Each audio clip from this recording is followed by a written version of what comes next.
కాదు. బాగా గుర్తుపెట్టుకోవాలి. ఇంగ్లీష్ వాడికి డిక్షనరీ రాయడం అర్థం కాకపోవడం వల్ల, అందుకే మీరు కావాలంటే గూగుల్లో what is the meaning of guru అని మీరు కొట్టండి. గురువుకు అర్థం ఏమి అని మీరు గూగుల్లో కొట్టండి. గురువుకు ఏమని చెప్తాడంటే, a guru is a teacher with high qualifications and with high qualities అంటారే తప్పితే, ఏ గురు అనే టీచర్ అనే పదం ఉపయోగించకుండా, లెక్చరర్ అనే పదం ఉపయోగించకుండా, ప్రొఫెసర్ అనే పదం ఉపయోగించకుండా గురువు అనే దానికి అర్థమే చెప్పలేదు. ఎందుకంటే అది ఒక భావన. గురువు అనేటటువంటిది అది ఒక భావాత్మకమైనటువంటి స్థాయి. అందుకే గురువు అనే దానికి అర్థం లేదు. అలాగే ధర్మం అనే దానికి కూడా అర్థం లేదు. అందుకే వాడు ఇజం అన్నాడు. ఇజం అంటే ఏమిటి ఇంగ్లీష్లో అంటే, a group of people live under a set of rules. అది ఇజం అంటే. ఇప్పుడు క్రిస్టియనిజం, ఇస్లామిజం, జైనమిజం, బుద్ధిజం, ఇవన్నీ ఇజమ్స్. ఇజమ్స్ అంటే ఈ రూల్స్ ప్రకారమే ఉండాలను, ఈ రూల్ దాటిపోతే ఆ ఇజాన్ని దాటినట్టు. అయితే దీనికి ఇజం అని కాదు, ఇది ఇజం కాదు. ఎందుకు ఇజం కాదంటున్నానంటే, ఇతర మతస్థులు 1990 ప్రాంతంలో సుప్రీంకోర్టులో కేసు వేశారు. This is not a Hindu religion, this is not a Hindu dharma, you recognize it as a Hindu religion. ఇది హిందూ ధర్మం కాదు, ఇది హిందూ మతం అని నువ్వు జడ్జిమెంట్ ఇవ్వు అని చెప్పి సుప్రీంకోర్టులో 2 సార్లు కేసేశారు. అందులో చీఫ్ జస్టిస్ చెప్పినాడు, there is no evidence to declare Hindu dharma as a Hindu religion. Hindu religion, it is not a Hindu religion, it is a Hindu dhamma. The people who live between the area of Arabia and the Himalayas, ఈ మధ్యలో ఉన్నటువంటి వాళ్ళందరూ కూడా హిందువులు అంటారు. ఇది హిందూ అనేటటువంటిది ఒక వ్యక్తి వలన, ఒక ఏదో ఒక గుర్తు వలన ఏర్పడింది కాదు ఇది. కాబట్టి భూమి పుట్టినప్పటి నుంచి మనిషి పుట్టినప్పటి నుంచి ఒక జీవితాన్ని అనుసరించినటువంటి జాతి ఇది. కాబట్టి దీన్ని నేను రిలీజన్ అని ఇవ్వలేను, దీన్ని మతము అని చెప్పలేను. ఇది ఎప్పటికీ ధర్మం మాత్రమే. ధర్మము అంటే ఏమిటి? ఏదైతే నీకు మంచిదో మిగతా వాడికి కూడా అదే మంచిదని కదూ. ఏదైతే మంచిదో నీకు మిగతా వాడికి అదే కదా మంచిది. అందుకే హిందూ ధర్మంలో ఏం చెప్తామంటే, దాచుకున్నవాడు దోచుకున్నవాడి కంటే గొప్పవాడు. పరాయి స్త్రీని దేవతగా భావించేవాడే హిందూ, పరాయి సొమ్మును మట్టిగా భావించేవాడే హిందూ. మీరందరిలో ఎవరే కానీ హిందువులు లేరు మీరల్లో. ఎందుకు మీరు హిందూ అంటే, మీరు హిందూ సమ్మేళనానికి వచ్చని హిందూ గారు. హిందువు కూడా కొన్ని ధర్మాలు ఉన్నాయి. హిందూ ఇప్పుడు ఏమంటుంది RSS, we need Hindu by practice, we don't want Hindu just by declaring by themselves. మీరే డిక్లేర్ చేసుకున్నారు. ఒక బొట్టు, తెల్ల బొట్టు, ఒక ఎర్ర బొట్టు పెట్టుకొని నేను హిందూ అంటే ఆర్ఎస్ఎస్ ఏమి ఉబ్బి తబ్బిపోయిపోదు. ఓ అమ్మ, ఇంతమంది హిందువులు ఉంటారు, నాకేం అవసరం లేబా, నేను ఇంకా కొంచెం రిలాక్స్ అయిపోదాంలే, హిందువును వాళ్ళే కాపాడుకున్నారు. మీరు ఎప్పుడు హిందూ దేశాన్ని మీరు కాపాడుకోలేరు. మిమ్మల్ని కాపాడాలంటే కాపాడేవాడు మీ ఎదురింట్లో ఉండాలా, కాపాడేవాడు మీ పక్కింట్లో ఉండాలా. నా యొక్క దేవదేవుడు వీళ్ళందరి మీద ఎవడైనా చెడు మాట్లాడినా, వారి సంపద, వారి యొక్క గొప్ప పవిత్రతకు హాని కలిగేటట్లుగా ఎవడు మాట్లాడినా నేను అడ్డం నిలబడిపోతాను అనే భావం కలిగిన వాడు 3వ లక్షణం కలిగినటువంటి హిందూ. అంటే హిందూ అంటే ప్రతి దేవాలయాన్ని నా శ్రద్ధా కేంద్రము. నేను పోకపోయినా నా మనమడు వెళ్తాడు, నేను పోకపోయినా నా కుటుంబంలో ఎవడో ఒకడు వెళ్తాడు. అక్కడికి వెళ్తే అరిషట్ వర్గాలను జయించడానికి, ధర్మాన్ని ఆచరించడానికి అది ప్రేరణ కేంద్రం నాది. బడి, వడి, గుడి, నాకు ఈ 3 తల్లితో సమానము నాకు అని ఆచరించేవాడు. ఈ 3 ఎవరికా ఉన్నాయి లక్షణాలు చేయెత్తుతారా? ఇంకొకటి చెప్తా, శివర లక్షణం చెప్తా. అంటే 3వది నా యొక్క దేవాలయం శ్రద్ధా కేంద్రం అని అనుకోవాలి. 4వ లక్షణం ఎంత గొప్ప లక్షణం అంటే ఈ ధర్మం ఇంతవరకు బతికుందంటే పరిపాలించిన రాజుల యొక్క శక్తి, వారిని మార్గనిర్దేశం చేసినటువంటి ఋషిరాజుల యొక్క విరక్తి. అంటే మీకు వశిష్ఠుల వారిని చూసినట్లయితే, వశిష్ఠుల వారు రాముడికి గురువు, లవకుశులకు గురువు, లవుడి యొక్క కొడుకైనటువంటి ఆయనకు గురువు. 3 తరాలకు ఒకే గురువు వశిష్ఠుల వారు. అందుకే శ్రీరామచంద్రపు ఏదైనా సమస్య ఉండి పిలిపిస్తే రాజ్యానికి వచ్చి సలహా ఇచ్చేసి మళ్ళీ ఆశ్రమానికి వెళ్ళిపోతారు. అంటే వాళ్ళు ఎన్నైనా ఆడంబరాలు జీవితం గడిపే అవకాశం ఉన్నప్పటికీ కూడా వాళ్ళు ఎంతో విరక్తితో జీవితాన్ని గడిపారు. రాజుల యొక్క వెనక ప్రతి ధర్మాన్ని అనుసరించేటందుకోసం నిత్యం శక్తి వారిని నడిపించాడు. అందుకే మనమందరం ఏమనుకోవాలంటే, నేను వేదవ్యాసుడి యొక్క ముదిమనమనుణ్ణి. నా స్వాతంత్రం కోసం ఎవరైతే అసూలు బాసి ఈ భూమి కింద అడ్డంగా నిద్రపోతున్నారో వాళ్ళందరూ నా పూర్వీకులు. నా ధర్మాన్ని కాపాడడానికి ఎవరైతే అహర్నిశలు కృషి చేసి ఈ దేశాన్ని విశ్వగురువు కాగలిగేంత స్థాయికి మళ్ళా తీసుకొస్తున్నారో వాళ్ళందరూ నా తాత ముత్తాతలు, నా పెద్దనాయనలు అని ఎవడైతే అనుకుంటాడో, ఎవడైతే ఈ సంబంధంతో బ్రతుకుతాడో వాడే భారతీయుడు, వాడే హిందూ. ఖడ్గ సృష్టి శ్రీశ్రీ గారు రాశారు కదా, ఖడ్గ సృష్టి. అందులో ఒక పద్యం కింద మనం చదివితే శ్రీశ్రీ గారు ఎంత గొప్పగా చెప్తారంటే, మామూలుగా రేషన్ ఇస్తారు. ఆ శ్రీశ్రీ గారు చెప్తారు,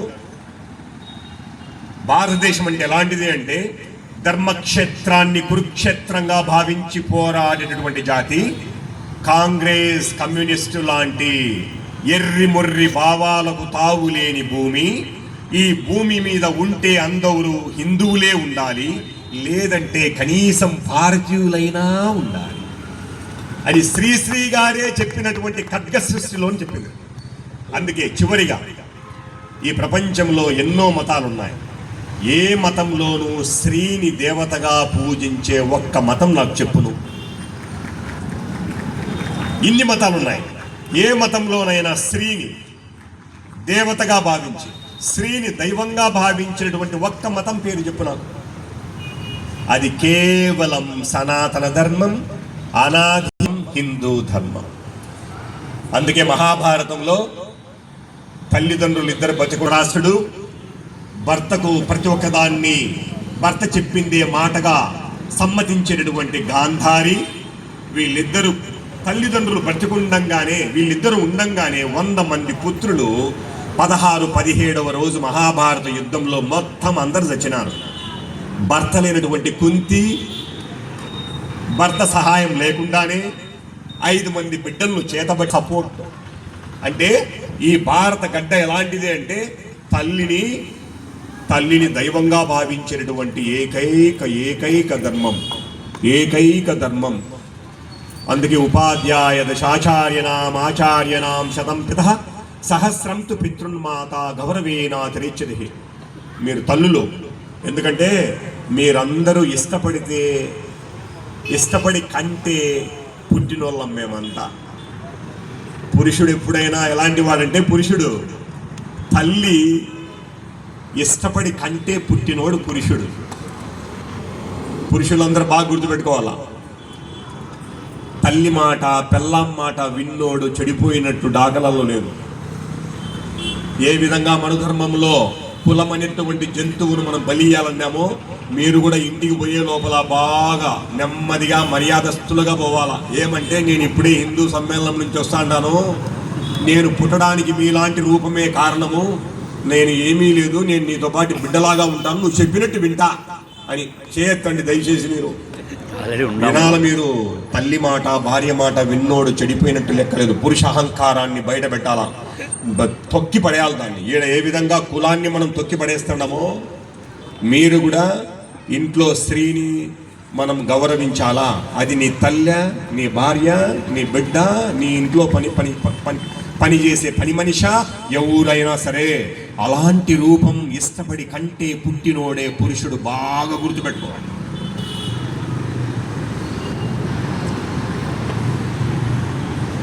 కాబట్టి మేము మిమ్మల్ని ఆరాధిస్తాం.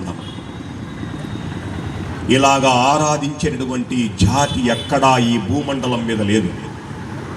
కాబట్టి స్త్రీయే దీనికి ఆధారం. ఈ భూమి ఇంత గొప్పగా పరిడివిల్లేటందుకోసం, ఈ జాతి ఇంత గొప్పగా ఎదిగినది దానికోసం.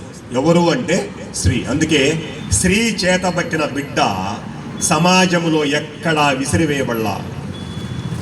స్త్రీ ఒక్కతే తన బిడ్డను సాకినటువంటి దాఖలాలు అనేకం ఉన్నాయి. ఈవెన్ మీరు మోడర్న్లు చూస్తే కూడా, మీరు ఎస్పెషల్లీ స్త్రీ అంటే ఆమె భర్త లేదని కాదు, శివాజీ మహారాజ్ వెనక కూడా ఒక స్త్రీనే. ఆ మాత జిజియాబాయ్ ఆయన భర్తను అడిగింది, ఏమండి నేను శివాలయానికి వెళ్తూ ఉంటే ఇతర మతస్థులు నన్ను అవహేళన చేస్తున్నారు అంటే ఆయన చెప్పాడు, ఏమనదు జిజియా, మనము పరాయ మతస్థుల పాలనలో ఉన్నాం, నేను కూడా అక్కడే పనిచేస్తున్నాను, దయచేసి నాకు సమస్య పెట్టద్దు, నేను నీకు ఏరేవాని కట్టబెడతా, కట్టుకున్నోడు చూసుకుంటాడు, కన్నోని బాధ పెట్టాకు అని చెప్పాడు. అంతవరకు ఆ అమ్మ ఓపిక పట్టింది. ఎవరు? జిజియాబాయి నాయన. జిజియాబాయికి పెళ్లి చేసి జిజియాబాయికి భర్త వచ్చిన తర్వాత భర్తను అడిగింది, ఏమండి మీరు నన్ను ఇట్లా కష్టంగా ఉంది శివాలయం పోతానంటే నువ్వు గమ్ముగుండు, మీ నాయన కాడ నువ్వు ఎలా ఉన్నావో నువ్వు నా కాడ కూడా అలాగుండు, నువ్వు నాకు సమస్య తెచ్చిపెట్టాకట. అందుకే తల్లి ఆలోచించింది, కన్నోడు పట్టించుకోకపోయా, కట్టుకున్నోడు పట్టించుకోకపోయా, నేనే మంచోడిని కనుక్కుంటే పోలే అని శివాజీ మహారాజును కనింది. శివాజీ మహారాజు తల్లికి అనుగుణంగా సామ్రాజ్య స్థాపన చేశాడు. అందుకే నువ్వు నేను ఉన్నాం. అదే గన శివాజీ మహారాజు గన లేడని అనుకుంటే మా పురుషుల్లో 99% సుంతి చేసుకునే వాళ్ళం మేమందరము. శివాజీ మహారాజు లేడనంటే ఈ పురుషులందరూ హిందువులు అయినప్పటికీ సుంతి చేసుకుని బతకాల్సి వచ్చో. చివరిగా చెప్తున్నా, 10 ఏళ్ళు ఇద్దరు కలిసి బతికితే వాడు వీడవుతాడు, వీడు వాడవుతాడు. అవునా కాదా? అలాగా 1000 ఏళ్ళు ఎడారి నుంచి వచ్చిన జాతులు మనములను పరిపాలించాయి కదా. ఈరోజు నిజంగా ఇస్లామే గిన అంత గొప్పదైతే ఇస్లాం రాజులు మనల్ని పరిపాలించి మనమల్నిగా గిన దగ్గర చేర్చుకొని ఉంటే ఈరోజు 145 కోట్ల ఇస్లామును ఆచరించేటువంటి అతిపెద్ద ఏకైక దేశంగా అవతరించిండు కదా. అవునా కాదా? మరి ఏం చేశారు వాళ్ళు అంటే, మన ఆడబిడ్డల యొక్క సౌందర్యం, మన యొక్క ఆస్తులు, మన దేవాలయం ఆస్తులు, మన ప్రకృతిని చెరబట్టారు. అందుకే ఎప్పుడైతే మనిషి అసౌకర్యానికి గురవుతాడో వాడి యొక్క మనసులో ఉదయించే భావన ఏమిటి అంటే స్వాతంత్రం. అందుకే 1000 ఏళ్ళు మనల్ని పరిపాలించిన స్వాతంత్రం స్వాతంత్రం స్వాతంత్రం అని జపించి అక్కడి నుంచి బయటపడదామని చూస్తే మోక ఎడారి భాగ్యమే చెరబట్టాడు, మన యొక్క ప్రకృతిని చెరబట్టాడు, మనమల్ని చెరబట్టాడు. మళ్ళా అక్కడ ఇంకొక ఆలోచన వచ్చింది, స్వాతంత్రం అని. అందుకే మీరు నేను అందరం కలిసి, మన పూర్వీకులు అందరూ కలిసి మనం స్వాతంత్రం సంపాదించుకున్న స్వాతంత్రాన్ని కాపాడుకోవాలంటే మీరేం చేయాల్సిన అవసరం లే. దయచేసి నీ ఎంటమ్మడి ఉండే ఆ జంతువు లాంటి కులాన్ని వదిలేసి హిందువు ఇంకొక హిందువుతో కలిసి బ్రతికితే అదే 1000 వరహాలు, అదే హిందూ సనాతన ధర్మానికి ఆధారం. కలిసి ఉంటే నిలబడతాం, విడిపోతే పడిపోతాం. ఇంతకు మునుపు మన పూర్వీకులకున్న ఓపిక మనకు లేదు. మన బిడ్డలకు అప్పుడు అగ్గిపెట్టెకు కిరోసిన్కు క్యూలో నిలబడ్డారు. ఇప్పుడు మన బిడ్డలకు అంత ఓపికలు లేవు. కాబట్టి మీరు పొరపాటు పడి హిందూ సనాతన ధర్మమును ప్రశ్నించేది ఎవర్రా అంటే, హిందూ సనాతన ధర్మానికి వ్యతిరేకంగా ఫైట్ చేసేది ఎవర్రా అంటే హిందువే. బాగా గుర్తుపెట్టుకోవాలి. ఇలా హిందూ సమ్మేళనంలో మనం కలుస్తున్నాము అంటే ఇతర మతస్థులకు విరుద్ధం కాదు. ఇతర మతస్థుల గురించి RSS పొరపాటున కూడా మాట్లాడదు. కేవలం సనాతన ధర్మం గురించి మాట్లాడుతుంది, సనాతన ధర్మం యొక్క ఉద్ఘాటన గురించి మాట్లాడుతుంది, సనాతన ధర్మం యొక్క సంఘటనల గురించి మాట్లాడుతుంది, సనాతన ధర్మం కలిసి ఉంటే విశ్వానికి కలిగే మేలు గురించి మాట్లాడుతుంది. చిన్న చిన్న మతాల గురించి, వారి ధర్మాలు వారు పాటించుకొని మనకు సంబంధం లేదంటుంది అనమాట. కాబట్టి చివరిగా మాతృమూర్తులు, మీరు పుట్టింటికి మెట్టింటికి గౌరవమైన వాళ్ళు. పురుషుడు ఎప్పుడు వారసుడు, స్త్రీ ఎప్పుడు గౌరవం. నా ఆస్తికి నేను ఎవరినైనా వారసుని తెచ్చుకోవచ్చు, అయితే నా ఇంటి ఆడబిడ్డ నా కుటుంబం యొక్క గౌరవం. ఏరే ఇంటి ఆడబిడ్డ యొక్క గౌరవం నా ఇంటికి గౌరవం కాదు. నా ఇంటి ఆడబిడ్డే నా గౌరవం. అయితే నాకు వారసత్వం నా నుంచి ఎవరికైనా వెళ్ళొచ్చు. కాబట్టి వీళ్ళందరూ వాళ్ళ ఆస్తులకు వారసులు, మీరు దేశం యొక్క గౌరవానికి ప్రతినిధులు. కాబట్టి మీ మాతృమూర్తులందరూ కూడా బిడ్డలకు బోధించాలి, మీ మనమలకు చెప్పాలి. హిందూ సనాతన ధర్మం అంటే ఏమిటో చెప్పాలి, హిందువుగా ఎలా జీవించాలో చెప్పాలి. హిందువుగా జీవించాలి, హిందువుగా జీవనం గడపాలి, హిందువుగానే మరణించాలి. ఇదే ఈ యొక్క హిందూ సమ్మేళనం యొక్క ముఖ్య ఉద్దేశం. జై బోలో భారత్ మాతా కీ జై. శుభం భూయాత్.